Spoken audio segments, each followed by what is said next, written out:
nawala. Hindi lang yan. Ultimo, mga piskal na kapag ikaw ay nag-file ng kaso, kapag ikaw ay nag-inquest, release for further preliminary investigation. Ano ibig sabihin doon? Mahina yung sinampan yung kaso, pulis. Mr. Officer, mahina itong kaso isinampan nyo. I-release ko muna ito hanggang sa mauuwi na sa dismissal. Pero, noong panahon ni Pangulong Duterte, lahat yan nahinto. Ultimo, mga huwes, natakot silang gumawa ng pera. Ngayon, ano ang nangyari? Ngayon, pagkatapos mawala ni Pangulong Duterte, yung taong nagsakripisyo, yung taong hindi niya inisip yung mangyayari sa kanya, yung taong hindi niya nainisip kung ano ang magiging kahinatnan ng kanyang mga ginagawang paghihigpit para sa kapakanan ng maliliit, ayun, nagdudusa sa kasalanang hindi naman niya ginawa. Tama! Alam niyo, mga kapatid,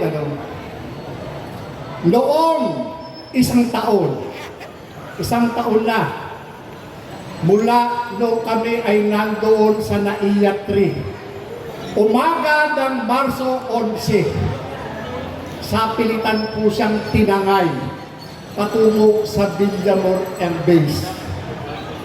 Agad-agad kaming nagpuntahan ng parking, sinundan namin sila. Kasama ko sa sasakyan si MJ Kiambao Reyes, si Coco Colocoy. Hanggang sa doon kami sa may gate ng Villamor Air Base. Kasunod kami ni Senator Bongo na nakasakay noon sa ambulansya. Talagang wala kaming magawa bilang mga ordinaryong Pilipino. Alam namin na itong tao na dinala at ipinasok sa 250th wing ng Villamor Air Base, kutob na namin na ito ay itatakas. Kasabay na rin ng pagputok ng balita na mayroong pribadong eroplano na nag-aantay at nakaparada doon sa tarmac. Hanggang sa dumami na ang tao na nagpupuyos sa galit, mga nag-iiyakan, pero tila mga nakatali at nakabusan ang mga bibig. Wala kaming magawa. Ultimo, yung kanyang anak na abogada na kasalukuyang vice-presidente ng Pilipinas. Pero, marunong pa rin ang Diyos. Sa kabila ng lahat ng pag-aabuso sa tungkulin ng Administrasyong Marcos, patuloy na gumagawa ng paraan ang Poong May Kapal. Paano? Inihahayag, ibinubuking, inilalantad yung mga katarantaduan ng Administrasyong Marcos. Mula doon sa mga dinanakaw na pera na isinisilid sa mga maleta, dati-dati, kwento lang. Pero ngayon, unti-unting naglabasan, unti-unting nagsingawan yung mga tao na nagbubuhat, nagdi-deliver ng pera, patuloy na pinatutunayan, pinangalangan yung mga tao katulad ni Bongbong Marcos, Martin Romualdez, Sandro Marcos, Lucas Bersamin, at Adrian Bersamin. Kasama pa yung mga iba pa nilang kasabwat. Pero sa kabila ng lahat na nalalantad itong mga sikreto na ito, patuloy pa rin itong pinagtatakpan ng kanilang mga kaalyado na iniupo sa Senado na lahat produkto nitong COMELEC. Lahat yan, lahat ng mga nagiging abogado ngayon, lahat ng mga kumukontra dyan sa salaysay, dyan sa pagpapatunay ng 18 sundalo, lahat po yan nakinabang sa maleta na ibinayad doon sa COMELEC para sila ay maupo dyan sa Senado. Ang kakapal ng buka, di ba? Sobrang buhaya. Pero, huwag tayong patulog-tulog.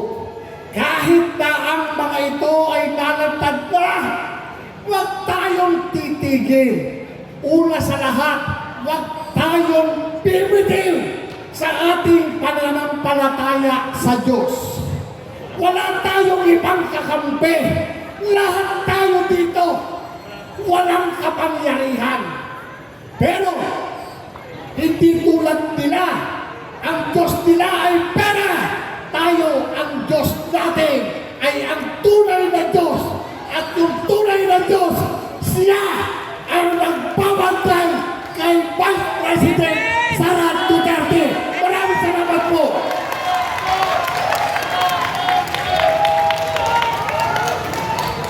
Mabuhay si Sir Jonathan Morales! Grabe mga Ang kabayan. agent ng bayan! Jonathan Morales mga kabayan, grabe yung mga Okay, pasabog, no? naiibigin si Sir Kuntapay sa Masada. Grabe yung pasabog ni Sir Jonathan Morales, no? Okay, iyang ipailog, okay. Iyang ipailog ni Sir Kuntapay. Iyang ipailog ang Number one forever si BP Sara. Ang pasabot ana, nasyonal na samot ang mga Duterte.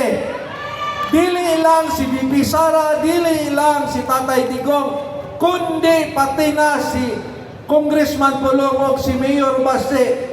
Ang pasabot ana, ang gibuhat nila sa mga Duterte, ang impact ana ay do believe sunod-sunod na presidente nga puro Duterte.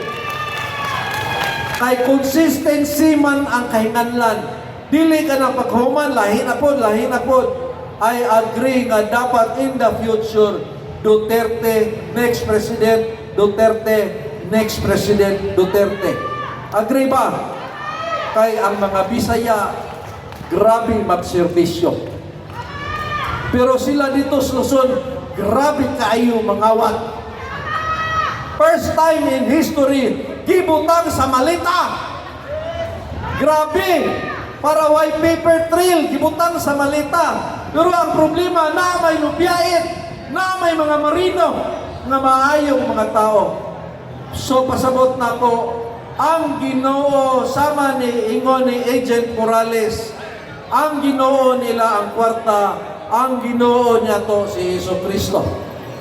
Huwag yun ta gipasagdahan hantod karon mabatian nato nga naay nagapanghitabo nga out of the blue naagyoy tabang sa ato ang pabor. Sa ato pa ang atong mga ampo na dungog sa Ginoo.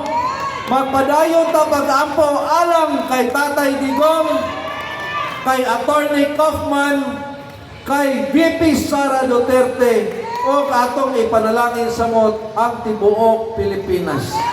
Daghang salamat sa higayon. God bless you all. Mabuhay si Tatay Digong.